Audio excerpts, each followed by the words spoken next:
Good morning. We'd like to go ahead and get started and welcome everybody to our grand rounds, and we're delighted to have Dr. Arvind Bhimaraj, my heart failure colleague. He did his cardiology fellowship at Cook County and completed his advanced heart failure training at Cleveland Clinic. He's really been an integral member of our team for the last several years, since 2011, and he's championing heart failure disease management, which is one of the most important aspects of our growth. And we're delighted to get an update today. Thanks, Jerry. Thank you for the introduction. I tried to talk him out of introducing me because I feel that I'm part of here, and I know a lot of people, and I've been lucky to be a faculty with such good people around here. I'll explain that first slide a little later. But as Jerry pointed out, I'm going to touch upon few related aspects of heart failure, really with the theme of how we as an institution, and really reflecting the rest of the country, how to improve inpatient heart failure care. A little bit about hospitalizations and readmission, which is a buzzword across the country, and then going beyond what's set as national benchmarks. I have disclosures with St. Jude's as consulting relevant to the discussions on CardioMEMS. So hospitalization for heart failure, this is actually an acronym which is getting more acceptance across the heart failure community as HHF, and you'll see reviews talking about how patients who are in the hospital and who are hospitalized for what we call as acute decompensated heart failure have a separate physiological entity. And I'd like to impress upon you a few of the slides which I've probably shared with a lot of you before, the importance of an admission and how, apart from the fiscal responsibility, how there is a physiological impact, and as physicians, why we should avoid a patient getting into the hospital. And if you notice this graph as one of the seminal works by Setaguchi, first hospitalization to fourth hospitalization in their lifetime. If a patient gets admitted once to the hospital, there is a 1-year mortality of 34%. And if they've come back in the fourth time, you can see at 1 year they're almost at a 50 to 60% mortality, which is quite high if you think about the fact historically we just thought heart failure exacerbation is where you can give them Lasix and get them out. And this, in the same study, if you notice the evolution from first to the fourth hospitalization, we talk a lot about 30-day readmissions, but it's not about the 30-day, but it's about the fact that as you get readmitted multiple times, you are getting worse, and you see the variation of times, it gets shorter and shorter. 200 days on average from the first hospitalization to the second hospitalization. Of 14,000 patients who got admitted the first time, 3,000 of them got admitted the second time, and almost 400 patients kept getting admitted for 4 times, which puts them at a high mortality. And how does hospitalization itself as a risk factor predict your future? When you adjust the hospitalization, if you notice a fully adjusted, and they've adjusted to important risk factors like ventricular arrhythmias, cerebrovascular attack, CKD, dialysis, even after adjusting, a hospitalization by itself has an independent odds ratio of 1.22 to a fifth hospitalization as high as 1.84 in the lifetime of a patient. And if you compare these odds ratios, the only thing that beats a fifth hospitalization is the fact of being on hemodialysis. If you have a cancer, your odds ratio of dying is 1.5, along with heart failure. And then if you have heart failure and you get admitted the fourth time, your odds ratio is 1.6. So as an aspect of getting hospitalized, it is an independent risk factor. And that's really why, as physicians, a lot of this is relevant from the outpatient setting. You want to avoid a hospitalization. So 34% 1-year mortality if a patient comes into the hospital and leaves. And these are not patients who've been adjusted to your adhere risk of hypotension and CKD, but it's a collective group of all patients So this is a powerful statistic to use to talk to patients when they come into the hospital. And in fact, if you compare 5-year survival for a patient who leaves after the first hospitalization, it really, if this is 5 years, a lot of cancers for women, breast cancer, bladder cancer are probably the only 2 cancers that are worse than 1 hospitalization for 5-year mortality. And these are important statistics to remember why people shouldn't be admitted to the hospital.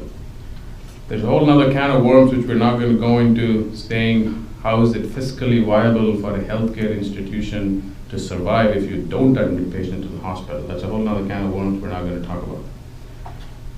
Now, the physiological hypothesis for hospitalization, in my mind, being a risk factor for mortality, stems around the neurohormonal mechanisms which promote damage. And this has been well established.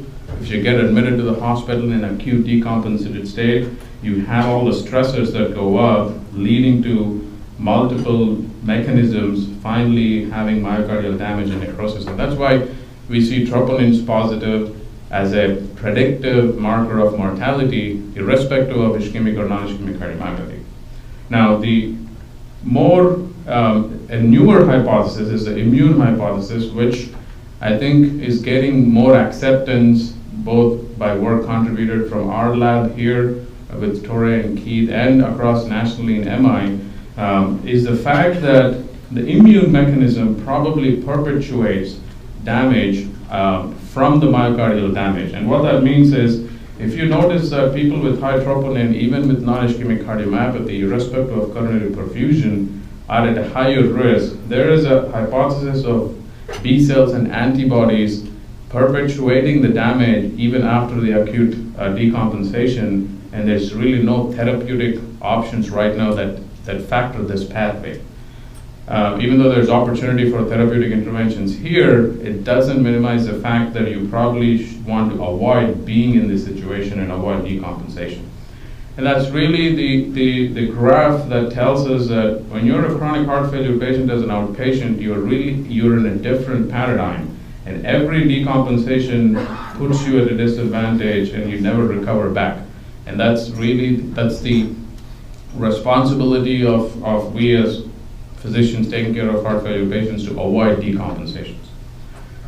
So, I mean, that's a lot of avoiding hospitalizations, period. But if somebody comes into the hospital and we are physicians seeing them in the hospital, it becomes even more paramount to avoid that the patient comes back into the hospital, and that's where this whole readmission discussion comes. And right now, when you notice the focus when patient gets hospitalized, there's a lot of focus on congestion as a volume optimization, which is the crux of why patients get worse. But important things like blood pressure management, assessing everything to do with the LV function, other contributors, wall motion abnormalities, ischemia, ventricular dyssynchrony, and viability of the dysfunctional myocardium is extremely important. So for the fellows in the room, for trainees in the room, this is kind of the checklist you have to have in your mind for every patient who's in the hospital who has heart failure, because no matter who they see as an outpatient or no matter where they follow up, it becomes your responsibility to address these issues to optimize outcomes for the patients. And of course, congestion, hypertension, enhancing adherence. This is always less sexy for a physician. You know, we kind of adherence, blame the patient, but this is a very important aspect of working with specific things like education and having performance improvement systems in the hospital to improve adherence of the patients. And sometimes as clinicians, it's not easy with the pace of life, with the current healthcare structure for you to have enough time to spend and assure these things. So this as a 6-axis model has been proposed by the heart failure community, that when a patient comes into the hospital, don't just focus on the clinical severity, but have I think there's more than 6 axes that you can add on to this. But this has been perpetuated that you need to focus on precipitants, comorbidities, figure out if the patient is de novo or chronic heart failure, because there are two different entities. Patients with chronic heart failure need a lot of tools to survive with chronic heart failure. A de novo heart failure, a new onset, has a different strategy of trying to figure out why they have heart failure and then coping with having a diagnosis of heart failure. So these are things which need to be set up apart from just the clinical management for patients for us to have the best outcome in the long term. So if in my mind, adequate decongestion, I mean, we focus on decongestion. Everybody gets Lasix, and everybody knows we give Lasix when you're coming for heart failure. I don't think you even need to go to med school to learn that. Patients know that they want to come and get IV Lasix. But the other aspects of identifying and rectifying the exacerbating factors, and historically all physicians get trained based on old data, all fellows get trained based on old data that the number one reason why patients come in with acute decompensation is non-compliance. I think non-compliance is a failure of the healthcare system and not the patient's failure, and that's the reality that we have to face. There are some patients who are non-compliant, which is a very small segment, who don't care about themselves, who tell you that they're going to do this and then come back worse. But the rest of the non-compliance is the fact that we haven't enforced enough that you have to be compliant. And these are things which I'll impress on with some data, and that's an important aspect to remember. Evidence-based medications, you have to assure that patients are leaving with things which provide mortality benefit, and those are the core measure mandates.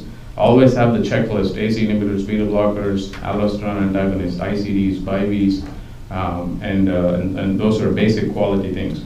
Patient education, identification of end-stage disease. Right? If a patient is coming back the 4th time into the hospital and you know that the 5-year mortality is worse than cancers, you have to ask yourself, why is this guy coming in and out? If there is obvious non-compliance, that's different. But that's a sign that his heart's not doing well. These are end-stage patients. The definition of advanced heart failure has evolved in the last many years. If you look back in the older ADHERE registry data, the data shows 5% of the patients are classified as end-stage heart failure based on hypertension, renal failure. But there's a difference between an end-stage heart failure and advanced heart failure in today's world. Advanced heart failure are patients who are getting there. They keep coming back in. So these are individuals who need to be identified, and our data in our hospital shows probably about 40% of the patients who are getting admitted could be advanced heart failure. These are patients have discussions about therapeutic options like VADs, transplants. If they're not a candidate, start talking about palliative care, because it's important to garner resources to identify these patients early on. Comorbidities, giving importance to the discharge process, and I'll show you the importance of what happens when people transition out of the hospital, and then assuring follow-up appointments. These are things which sound very basic and simple, but make a huge difference for patients and not really happening universally across the country. But if you go back to hard, easy, logistic things, and also everything in medicine needs to be like hot and new and technology associated, apart from the basic things. And there's a role for it. And I think one of the new therapeutic options and gadgets we have available today, which is showing a lot of promise to improve the congestion part of the decompensation, is home monitoring with the PA pressures. Right? So if you go back to the fact of an acute decompensation that we talked about, which gets the patient into the hospital, everything revolves around the beginning point of increasing left atrial pressure, leading to left heart failure, and then going over to right heart failure. This is the basic physiology of an acute decompensated state for the majority of the patients who have LV failure. There is a slow evolution of this process. It doesn't happen overnight. And that's the opportunity that has been garnered for us to be able to intervene early. So if you notice this cartoon, a normal right ventricle, left ventricle, lungs with the alveoli, normal wedge pressure is about 12. It evolves to a point where the wedge pressure goes up, which is a hemodynamic congestion without much symptoms. The patient's walking around, he does well.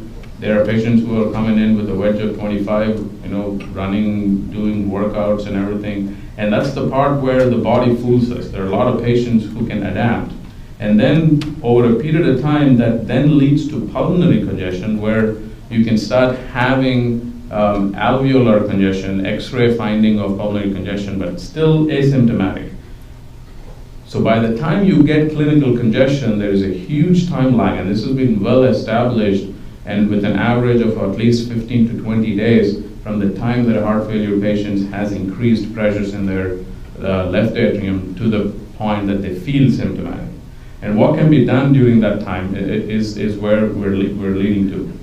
High filling pressures in general are bad, and this was an old study that showed that if patients leave the hospital with a wedge pressure greater than 16, they don't do well in the long term. With the fact that your LV, your LA, your heart is under higher pressure with a higher neurohormonal modulation, and in general, the closer you are to normal, the better it is. So with that said, from the time of high filling pressures to the symptoms, there's a huge opportunity, and there is the adaptation from the pre-symptomatic stage until you decompensate before you get hospitalized. And this is the slide that I shared before. There's always fluid loss. And this is inevitable. This was a sign put up by one of our, I think, in the surgical ICU, saying don't touch the diuretics, because I'm sure everybody goes through this. We cardiologists want diuretics, renal guys don't want diuretics, the pulmonologists come in and then make it even worse to fight between all three.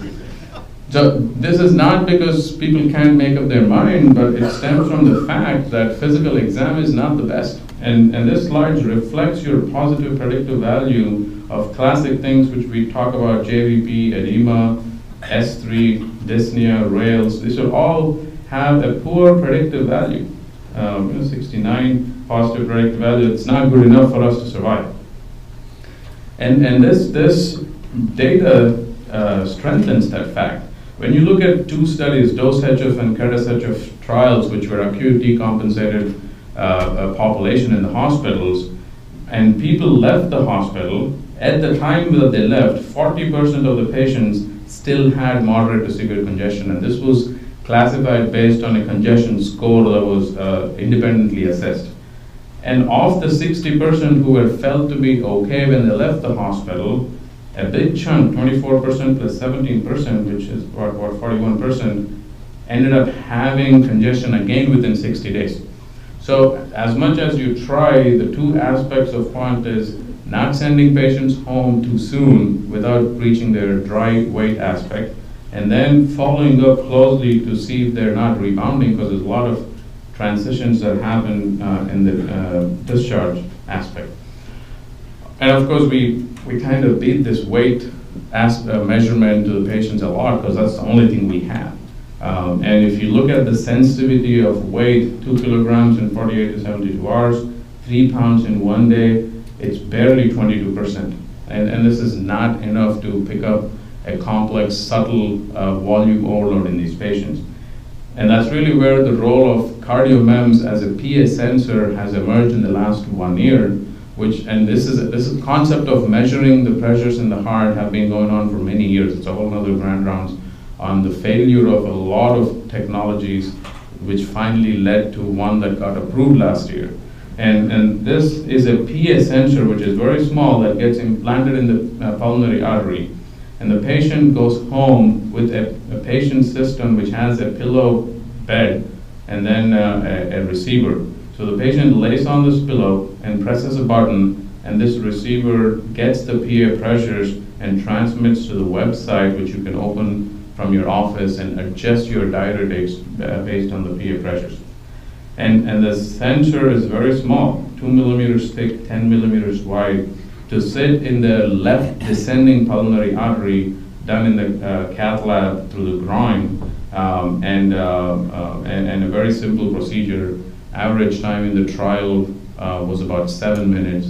We've done it range from 15 minutes to some which are complex, takes about a couple hours.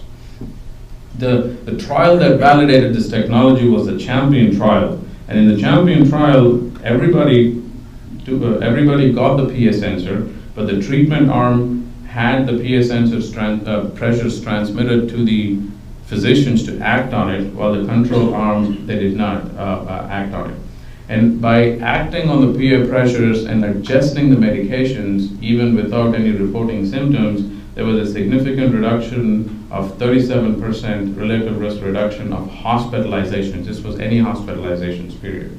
And I think that's quite good data if you compare with the evidence we have on how to avoid hospitalizations.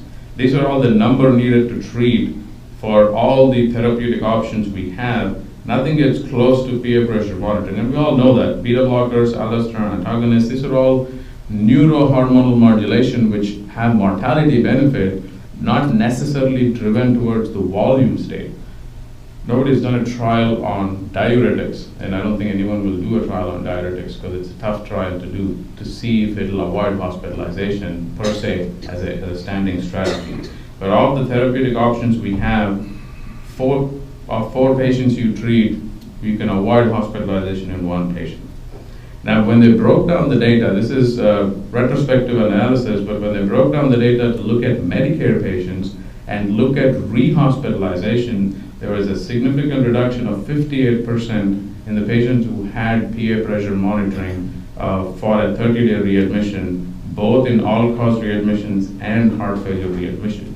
It makes physiological sense because if you avoid that rebound, people don't come back because you have more valuable information than just relying on insensitive measures. Furthermore, Adamson looked at this is a classic plot that gets constructed by the Medicare on the hospital readmission reduction program. All the dots are hospitals. All the green dots were hospitals that took part in the Champion trial, and the rest of it are all other hospitals that were part of the readmission reduction program. And you'll notice that the hospitals which took part in the Champion trial had a much lower readmission ratio compared to the rest of the hospital, and this was put forth as a possibility that you could have some meaningful impact by utilizing PA pressure measurement. Recently, published in Journal of Cardiac Failure, investigators went back and did a retrospective analysis of patients with COPD. Now, the COPD and heart failure is another area of war, right? The lung guys blame the heart guys blame the lung guys, and the patients going back and forth. We've all seen that. And it comes back to the physiology of it. It's tough to assess the hemodynamic state of a COPD patient who has heart failure. It is also tough to figure out which came first. I mean, you can come in with a COPD exacerbation and within 24 hours be in heart failure because of the stress of it. So with that in mind, when people look back at COPD patients, and this is the patients with COPD and patients without COPD when broken down in the Champion trial, patients with COPD had a much higher reduction in heart failure hospitalizations compared with patients without COPD. And they went further and looked at respiratory hospitalizations. Now, this was all independent assessment based on chart review. So that's a caveat to remember. Chart review on whether they got steroids, whether they were having cough on admission, they had a white count. And there was a significant reduction for patients who had COPD as a diagnosis on even the respiratory hospitalization, suggesting the tight link between volume status and worsening of both COPD and heart failure. And when you looked at patients without COPD, the respiratory hospitalizations had no impact, which makes sense. So that's just the graph over here. So the interaction of the fluid hemodynamics and assessment in the cardiopulmonary diseases is a very unique paradigm that we're able to control now. Going further, when they did a retrospective assessment of patients with reduced ejection fraction, because the study had both reduced and preserved ejection fraction, it was just heart failure, irrespective of EF. But when they broke down the patients and looked at patients with reduced ejection fraction who were on guideline-directed therapy, there was a 43% reduction in hospitalization and more importantly, 57% reduction in mortality. Again, holding up the hypothesis, it's a retrospective study, holding up the hypothesis that if you decongest this patient and maintain a low filling pressure, on the long term, you're probably impacting the neurohormonal modulation and the stress response of the body on the heart and probably improving the healing capacity of the heart. So that's the new tool which is approved October 1st last year, and we've been lucky to have been implementing it since early on. I still don't have any data which we're trying to look back on pre and post on how that's impacted our care. But nationally, it's catching up a lot of acceptance in the context of a standard of care for identifying the right patients. Currently, the PA sensor implant is approved for patients who are NYHA class 3 symptoms after optimal medical management, after BIV, and who continue to be in NYHA class 3 symptoms with at least one hospitalization in the last 1 year. And that's it. Actually, it's a very simple criteria for people to get qualified for it. So moving on to some other aspects which are quite important for a patient and less perceived as therapeutic things. Education and self-care. If you look at the list of things that are put forth by experts and by evidence, it's not just about volume and sodium. When patients come in for hospitalization, it's important for them to understand the cause of heart failure and why their symptoms are. I mean, how many times have we not seen patients with heart failure for 10 years, and even though they had an MI, they just know that they have congestive heart failure. Either they haven't grasped it enough, or it hasn't been reinforced enough despite hospitalizations, and it's important for patients to know the causes so that they can act on those the risk factors. The prognosis is important. People, two extremes. There are young patients who've been devastated by the fact that they have non-ischemic cardiomyopathy and stopped doing everything in their life. The other extreme is not knowing your risk at all, where patients say, oh, I'm going to come in every 3 months, get an IV Lasix and go home. So both those extremes are not good. So knowing the risk of hospitalization, knowing the risk of the disease is important.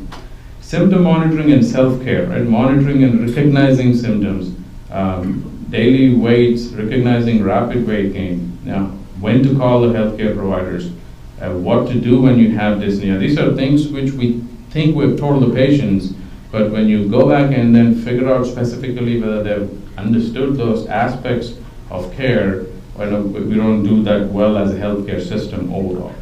Understanding the indications, dosing, and effects of drugs, right? Patients go on beta blockers, the guy goes home and he just feels tired and fatigued, so they stop the medication because nobody told them that it can happen. You got to hang in there, wait, drag it out.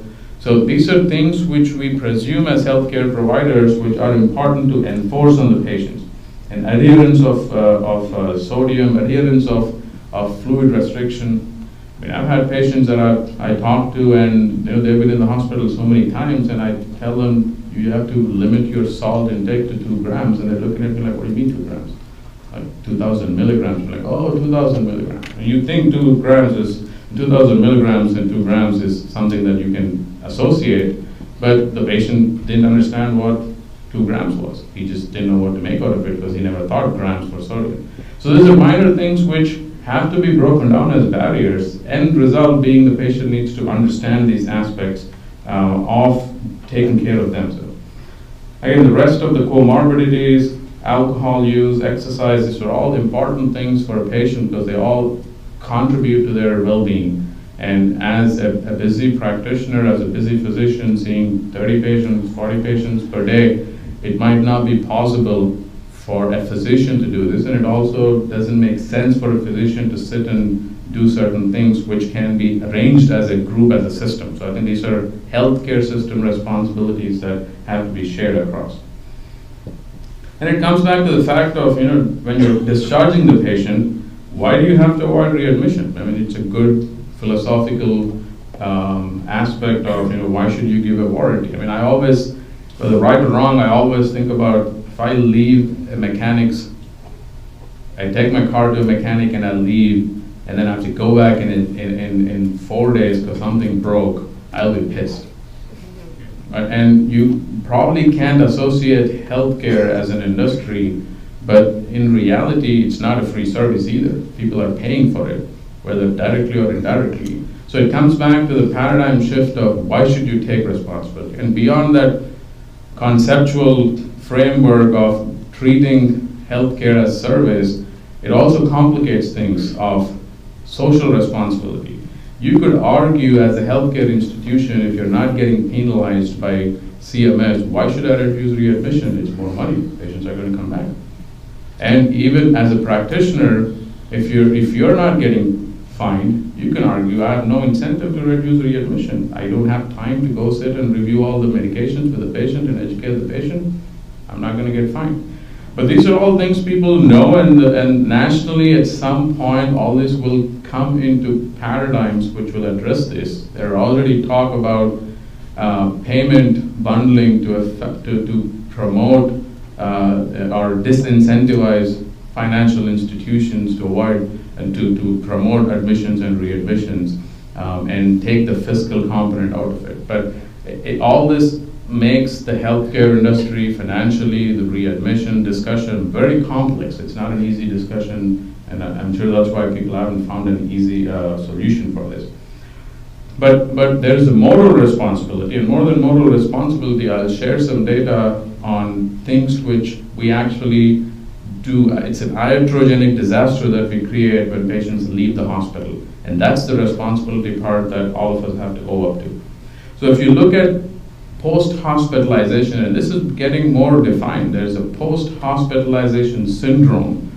This was an article published in NEJM in 2013, looking at it as an acquired transient condition of generalized risk of everything. And it stems from the fact of a physiological risk. Patients are not sleeping well, half naked, walking around, disturbed every time, they're stressed with their disease, nobody knows what's going on, and I'm sure when you're on the wards you realize that. I mean, we don't relate to it, but patients are going for a procedure, they don't know what procedure it is, they suddenly get called, they're NPO all day. So being in the hospital is not pleasant, so there's a physiological stress, and beyond that there is also a systematized stress, which I will show you. But when patients get readmitted because of different conditions, for heart failure, relevantly, if you look at 37% of the patients are coming back for the same problem. So I think that's a medical responsibility, that you came in for an heart failure exacerbation, and whatever I did or I did not do didn't work, so you're coming back again. So that's something to remember. But 63% of the patients are coming back in for other reasons, nothing to do with heart failure. It can range from pneumonia that they caught in the hospital and to medication mishaps that we cause as healthcare providers when they leave the hospital. And these are things to remember on how to tackle them. If you look at our own hospital, this is data of a section of heart failure diagnosis in our hospital from in 2014. And I think Andrea Krieger did a lot of these chart reviews. 36% of the patients who came back were because of heart failure. And it's in part with that publication that we just saw. And then the rest of it is all spread out, ranging from kidney failure to other reasons which are more logistic reasons. And how do you take responsibility for this is a whole other discussion of tackling it. But the concept of avoidable readmission, which means that it's obvious that you can avoid this. The patient left the hospital, didn't get the Coumadin script, and then he went home and then had a stroke because he thought he wasn't supposed to take Coumadin. These are simple avoidable things which we have to assure. So the whole plethora of reasons, right? Physician assessment, sending patients home before they're optimal. And again, there's another whole can of worms about length of stay that opens up, right? It's a balance of length of stay versus readmission rate, and physicians are under increasing pressure, hospitals are under increasing pressure to decrease the length of stay, but it's been well documented national and internationally that countries with higher length of stay have lower readmission rate, and countries with lower length of stay have a higher 30-day readmission rate. So it's a balance of these two things in a subtle way, where there are patients who can get out of the hospital sooner than what we're sending them home on. Those are logistic issues. But at the same time, there are patients who are probably leaving the hospital sooner than they should be. And I'm sure everybody has seen patients in clinic with legs which are tree trunks. And you can argue you can diuresis the patients at home, but that doesn't happen. So these are things to remember on identifying patients who need to be optimized before they leave. Identifying the comorbid conditions, and identifying simple things like depression, These are simple for us as cardiologists or interventional or cardiac surgeons because we're in the high end of physiology that we think we're handling. But a patient, doesn't matter how much investment you've done in a procedure, the guy goes home, he's depressed and he kills himself, all that's gone. So, and it's been documented as physicians, we under-recognize depression. If you don't treat depression after cardiac disease, your mortality is higher. But how often do we screen for depression after patients come in for cardiac issues, right? Not often, there's no systematized way. So these are minor things to remember. Medication errors, right? Errors of omission and errors of commission are two things which are well documented in quality world. It's equally wrong for you to omit a medicine that the patient should be on as much as you commit an error in writing a wrong prescription.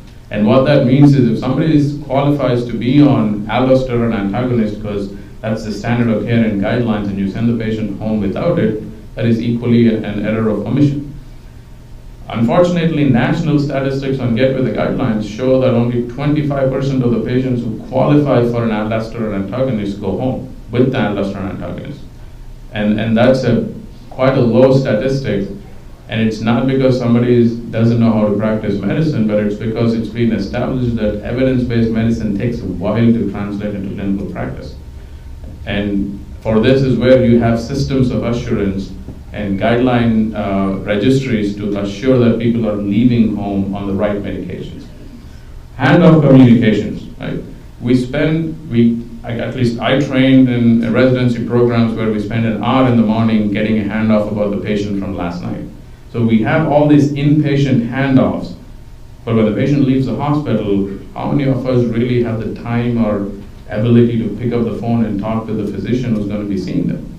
How many times do we end up sending patients to places where they have no idea what happened in hospital? So as a healthcare system, handoffs from discharge to the physician, it has not been a well-established smooth process.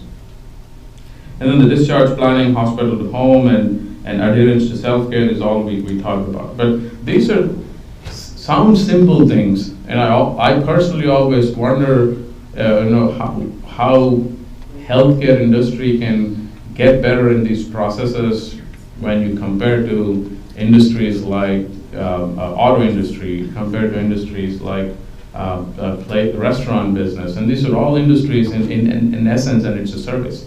So there's a lot of complex issues that go on, but people are working on this, right? And the 30-day timing of readmission, we talked about readmission, there's nothing magic about 30 days. And there was a nice editorial written in one of the JACC studies saying 30 days is the lifespan of Musca domestica, it's the lifespan of a fly. And it was kind of a satire saying, why should we say 30 days? So people are predisposed, and it's a convenient sample, that's exactly why we pick 30 days. 30 days, 90 days, at some point it'll become 90 days. But the fact to remember is that people are at risk all throughout, and in fact this stretches out, even though it comes down a little bit, their risk in fact peaks early on for getting readmitted. And that's where the post-discharge follow-up at 7 days has become a quality standard. You're expected to see your patient within 7 days of discharge because that's been shown to have the best yield of avoiding a readmission. And that's the handoff responsibility and transition of care. And it's a whole field of medicine which people have made career out of. A lot of focus on how to smoothen the transition from one place to the other place, and especially out of the hospital.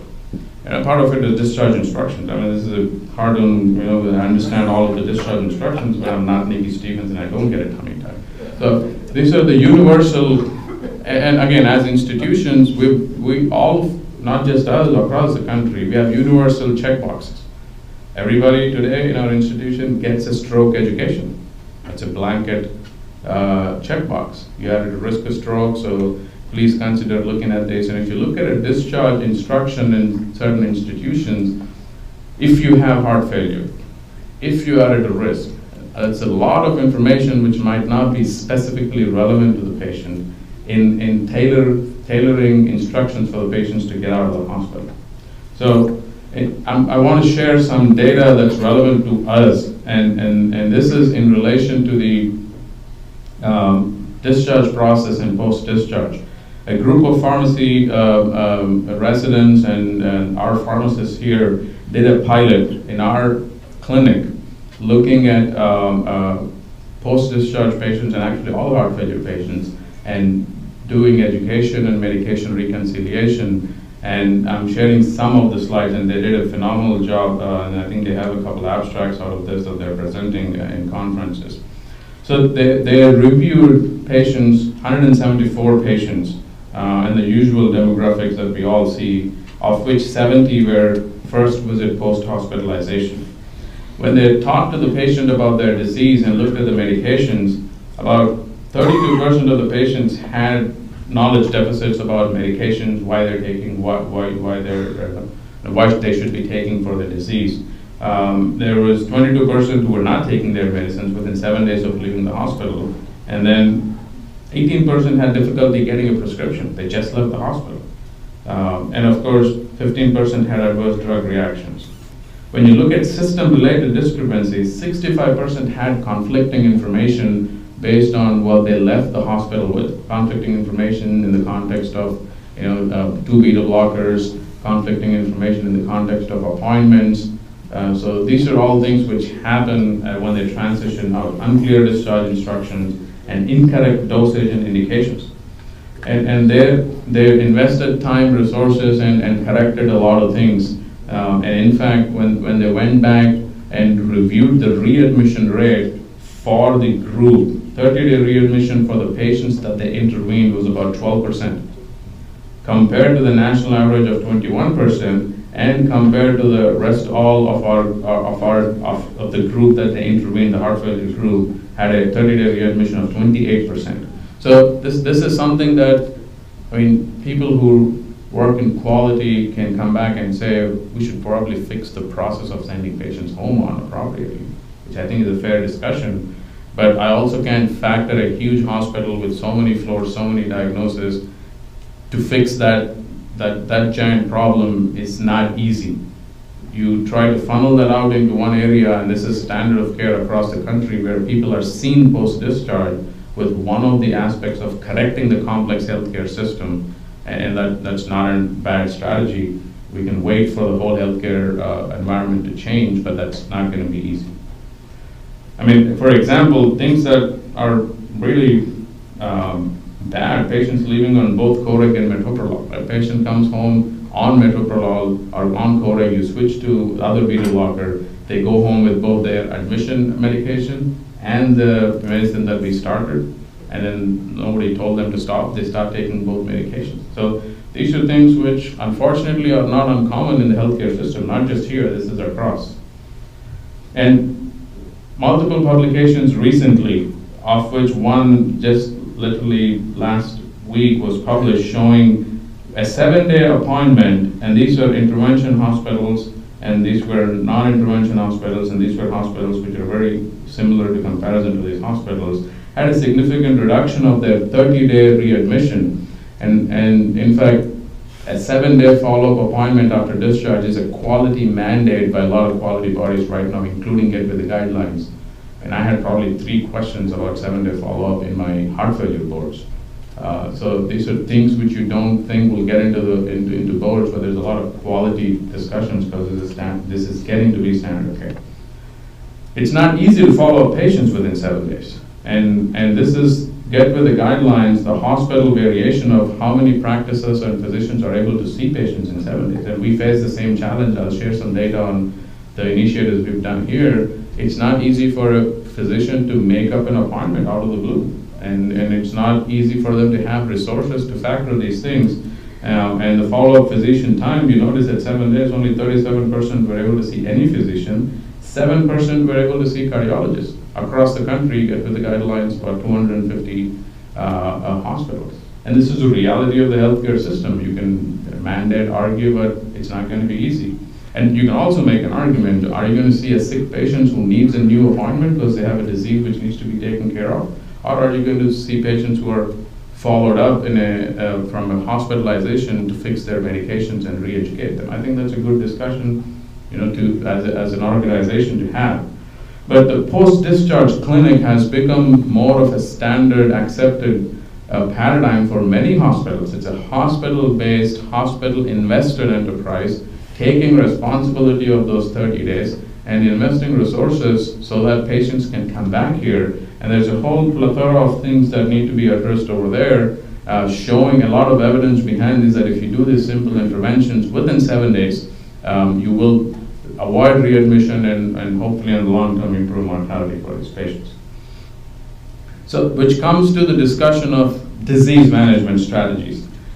There are many definitions for disease management strategies. I don't want to go through that, but I want to circle back to one. This guy is the president of one of the disease management organizations. He put forth a concept of the definition being a coherent interventions designed to prevent or manage one or more chronic conditions using a systematic, multidisciplinary approach. And end of the day, the goal is to identify persons at risk, promote self-management, and address the illness or conditions with the best outcomes and effectiveness, efficiency, regardless of treatment settings or typical reimbursements. And I think this is what all of us want for our patients. So what disease management shouldn't be, and unfortunately it gets labeled as a buzzword. A lot of places, a lot of countries actually, Japan and Germany are few, have this disease management as a insurance company driven, fiscally aligned concept. I think these are things when you label something, you don't want it to be a buzzword. It's not all about cost saving. Cost saving is important for fiscal responsibility, but it's about the patients and patients doing well. It can't be focused on just a single disease. It has to take the patient into factor and not focused only on one intervention. And when you look at a lot of evidence, if you break down the trials sometimes get murky because the interventions are so focused. But the concept is what's important to be taken based on the definition. And it's not just on the social aspects. It's about heart failure, it's about the comorbidities, and having a patient-oriented disease management service is what's probably extremely important. I'm going to share quickly on what we've been doing here at Methodist and the quality initiative and the pilot of our heart failure disease management as an inpatient intervention that we've done for the last many months. A lot of people have contributed to it. And it's a true good cohesive group from physicians, from the executives, nursing, nurse practitioners, pharmacy, the quality department, care navigators team who are on the transition side, and from the Heart and Vascular Center administration. So it was a group that we had formed in the and been working. The work predates the formation of this group. We've been working in this area for about 3 years, but the group got together starting December. And this was a pilot, and I have to point out that 3 nurse practitioners actively took part in or delivered the intervention. A lot of background work done by Andrea Creamer and Sarah Homer even before we got to this group. And of course the quality department and Sayeli gave a lot of data for this, which is extremely important. And everybody did a phenomenal job. The nursing staff on the 2 floors that we intervened were completely involved. But the goal was simple. The goal was to standardize care across the heart failure patients. And that's something that's important when you have 4 different services, 3 different hospitalists, 30 different hospitalists in each group, 25 different cardiologists. It is tough to standardize the practice of each individual. And the only way to do that is to create teams of specialists who can standardize the care across it. And that was really the concept of doing this. And a little bit of background on why this is important is if you look at guideline-directed medical therapy, one, as an institution, we have never subscribed to heart failure guideline registries. Our only code measures in the past were CMS mandated. And the CMS took out a bunch of the core measures. Right now, the CMS mandate is only LV function. That's about it. If you do that, you're 100% at quality, which all of us know doesn't make any sense. So when we look back on a peak of how we did, this is from the ICD registry, which we subscribe to as an institution, which gathers patients who are getting an ICD on their quality measures. And we're at 50th percentile of the core of the measures which are guideline recommended. Right? 77% of the patients who qualified for ACE inhibitors were getting it. I mean, across the country, the ACE inhibitors is about 100%. In fact, it's gotten so good that Medicare wants to retire that because everybody's using it. So we might not be doing as well, and when I say might, because we don't have baseline data. And that was one of the reasons why you need to standardize care across. What the nurse practitioners did is identify patients on 2 floors, 411 and Alkix 7, and delivered an intake H&P that we had developed together, and then assessed, focusing on the knowledge, identifying the deficits, intervening it, and then communicating to the further to the rest of the team, and then arranging for their discharge.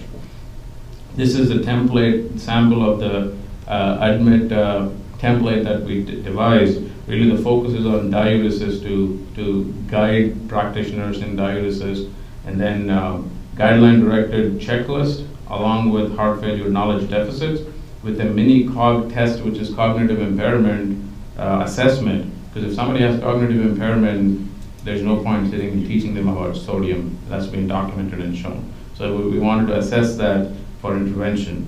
And a list of advanced heart failure triggers. This is a list which is guideline published, which is getting more recognized. And if you have any of these triggers, you should probably think that the patient might have advanced heart failure. And I use the word think because this is still not validated enough to say that you have advanced heart failure.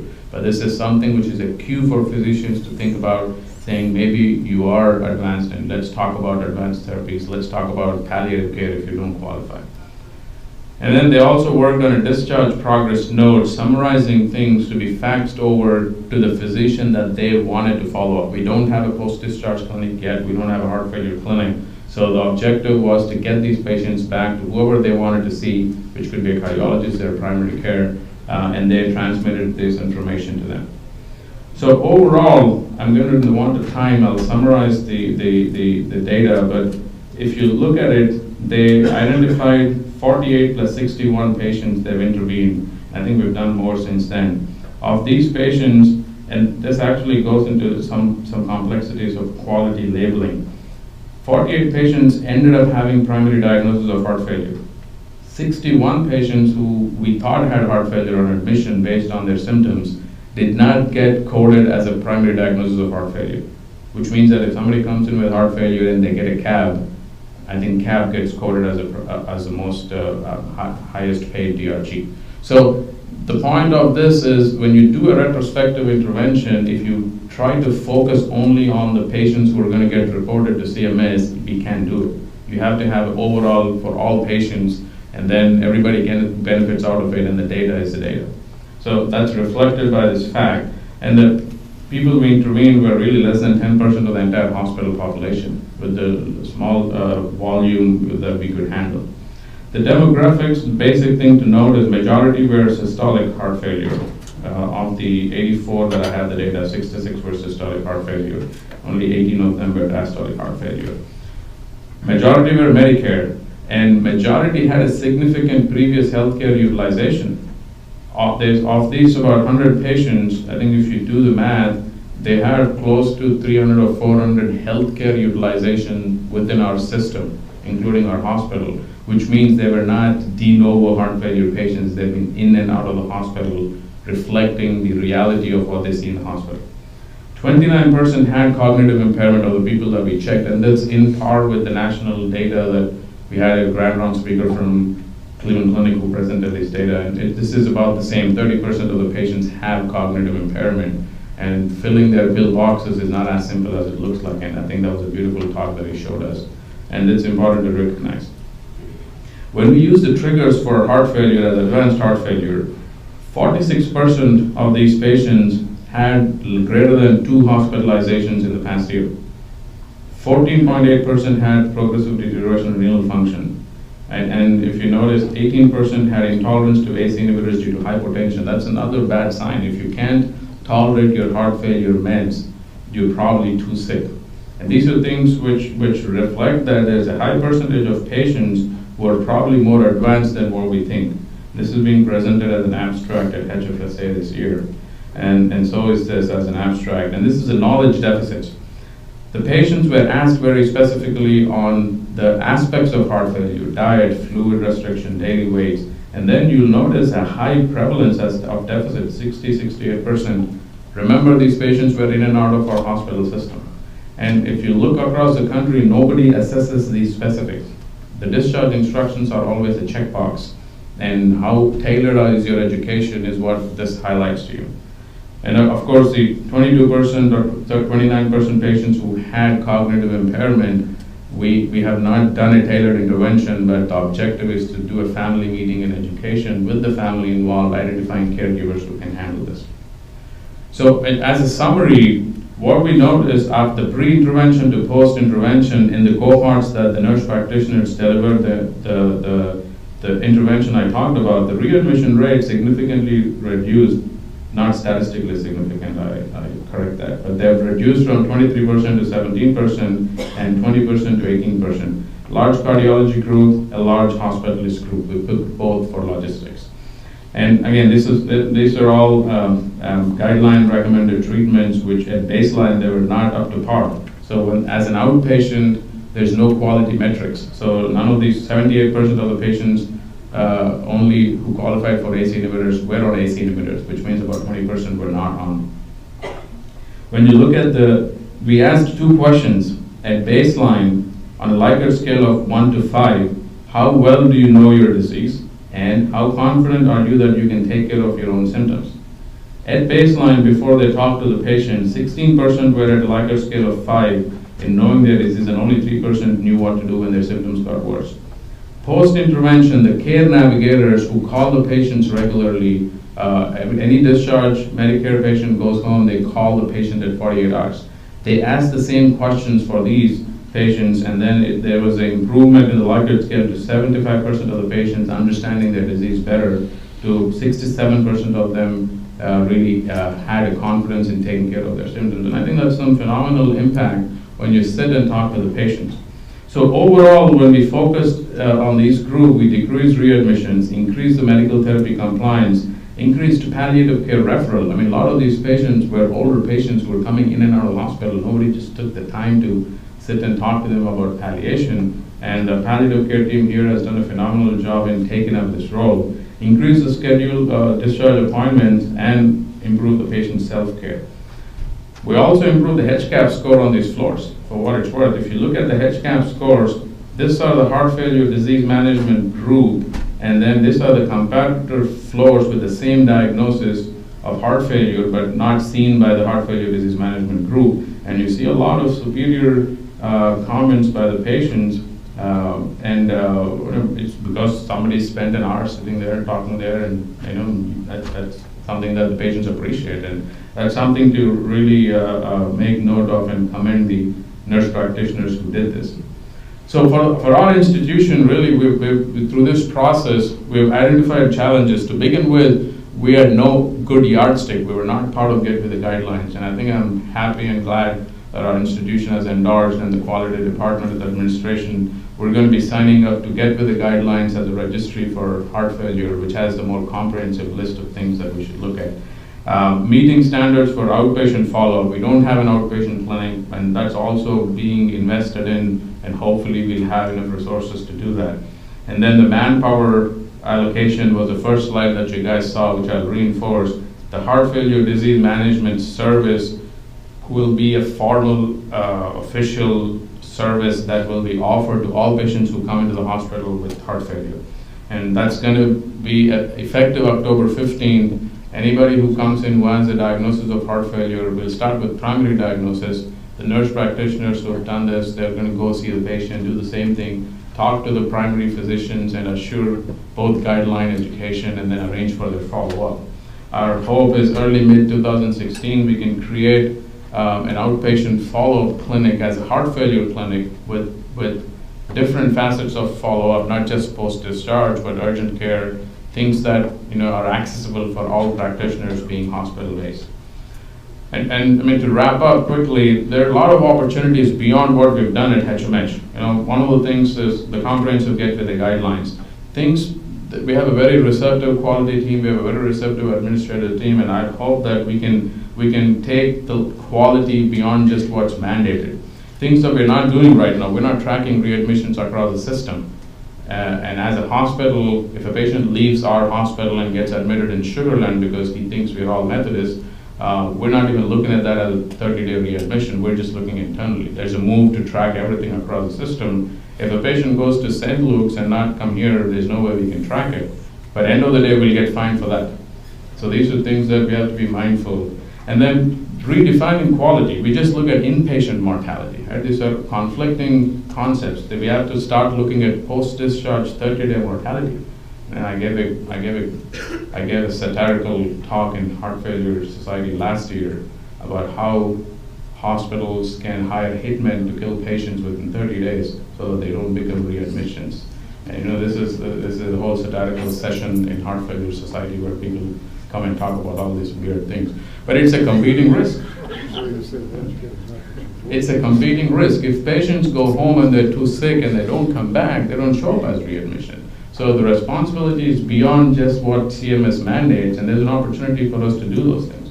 And then creating outpatient quality metrics. Right? When we go out, our outpatient clinics are not mandated to submit any quality metrics, but that's where patients need to have an avoidable readmission or an avoidable admission, is what comes from the outpatient setting. Home monitoring, right? This is a whole new area which we have a huge potential. And I want to share that Steve Wong and Dr. Pugh, myself, Steve Wong have been talking, but Steve Wong from Medical Informatics already has an app that is hospital-based for cancer patients. And this is a huge opportunity because there are so many companies from the Silicon Valley who approach us about using some device for post-discharge follow-up. But the fact of a hospital owning this makes it the best sense for the patients because it syncs with your EMR. There is no financial private aim or goal for this. And we're hoping that this is something that we're trying to get some funding to make it happen so that it becomes an integral part of the patient's care. And then across the system, right, we have a huge opportunity to have heart failure clinics across the system to capture the entire area and patients so they don't come all the way here. If they need a post-discharge follow-up, they live in Sugar Land, it doesn't make sense for them to come all the way here. With that, I'd like to share a small message with you guys. Now, usually I don't do this, but go on ahead on DC and little previews of the readmit. Now I'm not trying to be rude, but hey, CHF is killing you. Lungs congested up and fluid, but my census is 32. That's why I'm all up in your grill, trying to get you to a Lasix pill. You must be an HMO, the way you'll not be paying the bill. DC at home, give me that. Bouncing right back to the ER, crackles, wheezing, edema. Why do I rush to DC? It's like my 10th readmission, not the sharpest clinician. For a CHF patient, ought to eat Kentucky Fried Chicken. These soul caregivers, the sun. I'm like, so what? He's one. There's a freaking beacon. All you have to do is manage to prevent readmissions, manage those chronic conditions. Teach I'm preparing the handoff, move along to other clinicians. All instructions are clear, but only the patient can hear. It takes some freaking tweaking if we're gonna get our feet to the gear. Early up on this floor, reconciling patients getting some bouncing back and forth. To the readmission.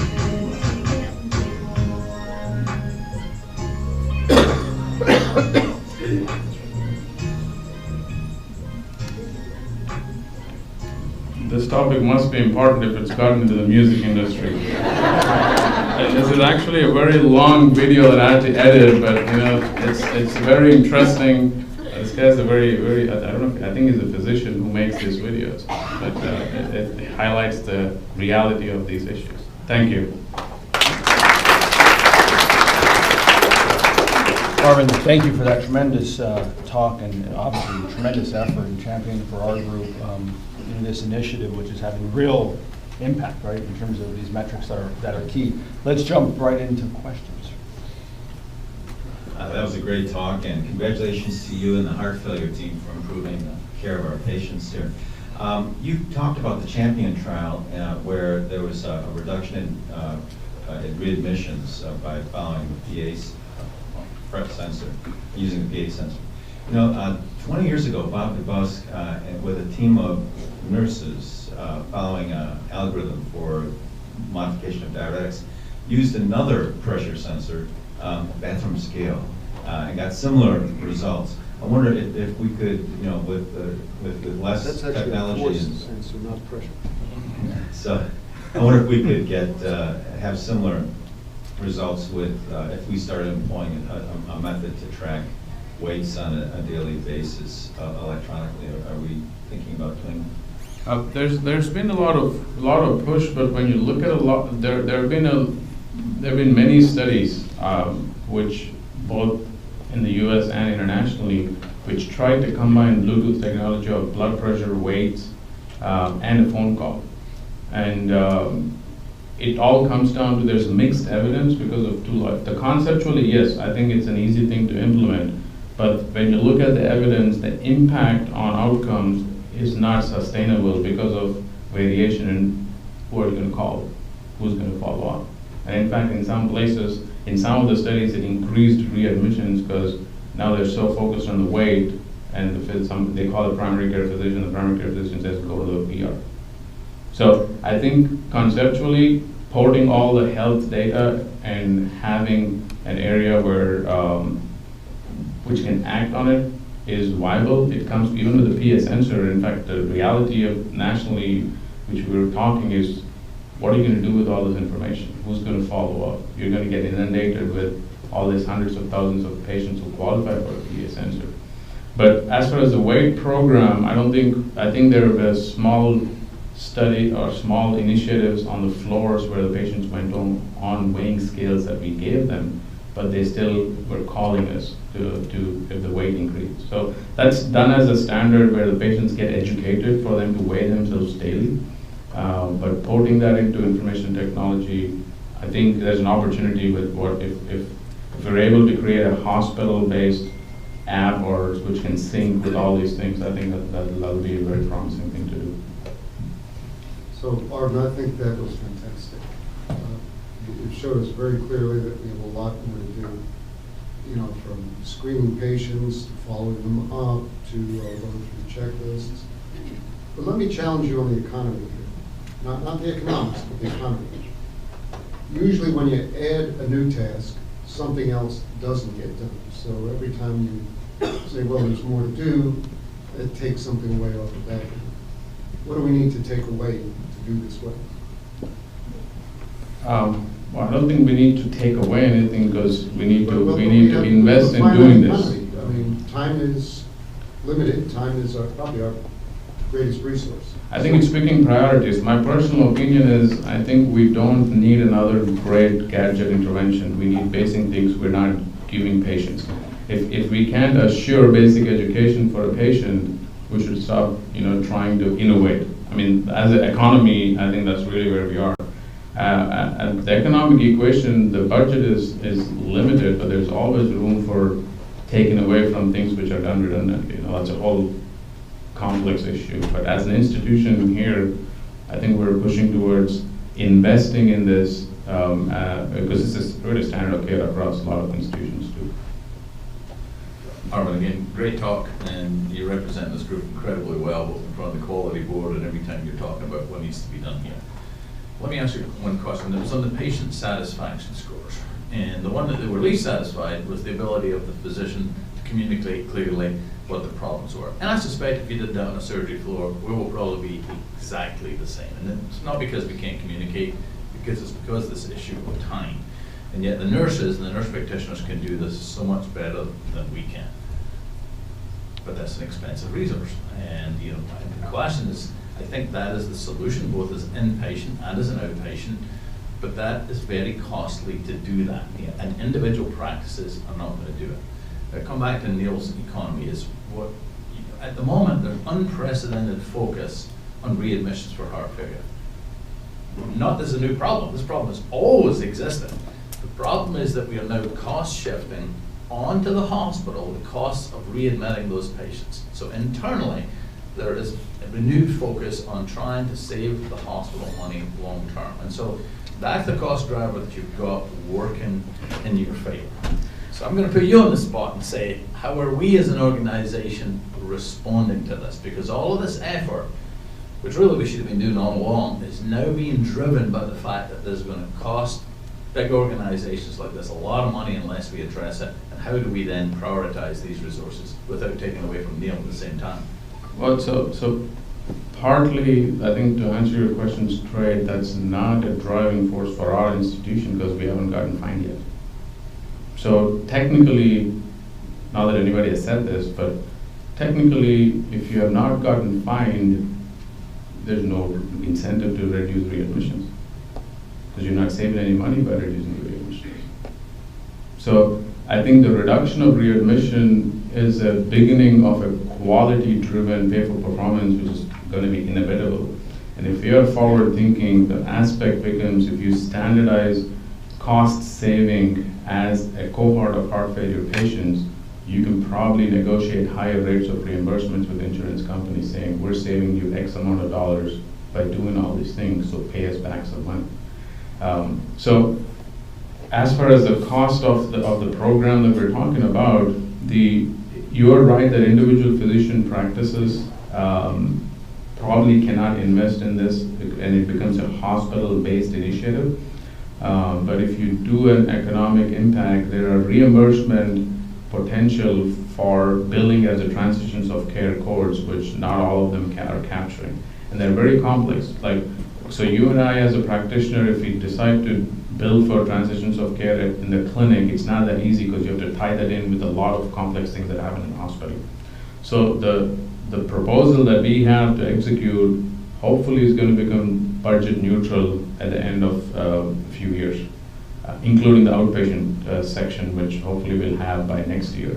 If you're forward thinking and smart and try to do this in the right way, we could potentially tie this in with increasing reimbursements as a heart failure quality program and not just focus on one metric. Any other questions? Thank you. Thank you.